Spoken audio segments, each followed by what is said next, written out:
चौहान चौहान एक राजपूत कबीला है जिसने शुमाली हिंदुस्तान के कई हिस्सों पर हुकूमत की।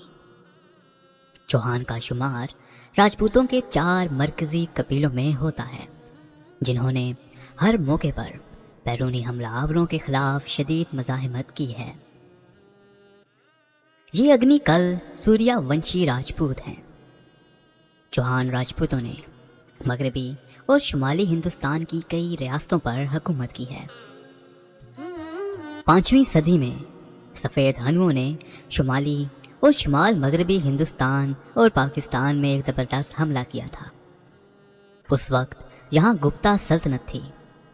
हनुओं से शिकस्त के बाद गुप्ता सल्तनत टूट फूट का शिकार हो गई और बहुत से खुद मुख्तार हिंदू राजाओं की हुकूमत कायम हो गई।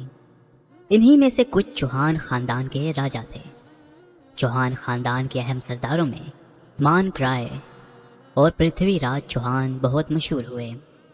मानकराय 685 में अजमेर और सिंभर पर हुकूमत करते थे, जबकि पृथ्वीराज चौहान दिल्ली के आखिरी हिंदू बादशाह थे जो शहाबुद्दीन गौरी के खिलाफ लड़े थे। चौहान खुद को एक राजपूत अग्निवंश आग से पैदा हुई कौम बताते हैं। कुछ तारीखी हवालों के मुताबिक जट्टों की गोतें चट्ठा, चीमा, गोंदल और बहुत सी कई गोतें चौहान कौम से ताल्लुक़ रखती हैं। चौहान कौम जो भारत और पाकिस्तान में पाई जाती है, तारीख़ में इनको पृथ्वीराज चौहान की सल्तनत की वजह से ख़ास तौर पर याद किया जाता है। तारीख़ी, सकाफ़ती और तादाद के लिहाज से इनको राजस्थान में बहुत अहमियत दी जाती है। नाज़रीन, इससे पहले कि वीडियो शुरू करूं, आपको बताना चाहूँगा कि ये वीडियो ISC की कास्ट सीरीज़ का हिस्सा है। हम अब तक अल्हम्दुलिल्लाह 43 कौमों की तारीख़ पर वीडियोस बना चुके हैं। मज़ीद कई कौमों पर इंशाल्लाह वीडियोस बनाएंगे, इसलिए ISC को काइंडली जल्दी से सब्सक्राइब कर लें। शुक्रिया। हिंदू कुतुब वेदों यानी वेदास में चौहानों का ख़ास जिक्र है। कहा जाता है कि ये अग्निवंशी हैं, यानी कि इनको आग से मंसूब किया गया था। इनको पैदा इसलिए किया गया ताकि ये असुरों यानी बुरी बलाओं से लड़कर इनको ख़त्म कर दें। इनकी इब्तदा इस आग से हुई थी जो कोह अबू में निकली थी। पाकिस्तान में चौहान लोग ज़्यादातर पिंडी खेप, गुजरात, रावलपिंडी, झेलम की ढोकों और चकवाल में आबाद हैं। पृथ्वीराज चौहान दिल्ली और अजमेर का आखिरी हिंदू राजा था। इसकी बहादुरी के कारनामे शुमाली हिंदुस्तान में मशहूर हैं। इसने अपने हमसाया राजपूत हुक्मरानों के साथ कई जंगें लड़ी हैं।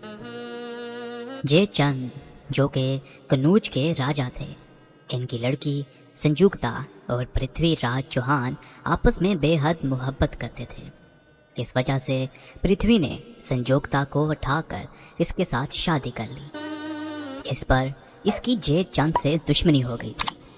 पृथ्वीराज की हुकूमत राजस्थान, हरियाणा, दिल्ली, मध्य प्रदेश और उत्तर प्रदेश के इलाकों पर मुश्तमिल थी। इसका दारुल हुकूमत अजमेर था। चौहानों ने 400 साल तक इन इलाकों पर हुकूमत की। 1191 ईस्वी में पृथ्वीराज ने मोहम्मद गौरी को तराइन के मैदानों में शिकस्त दी, लेकिन 1192 ईस्वी में सुल्तान मोहम्मद गौरी के दूसरे हमले में इसे बुरी तरह शिकस्त हुई और वो पकड़ा गया और इसे कत्ल कर दिया गया।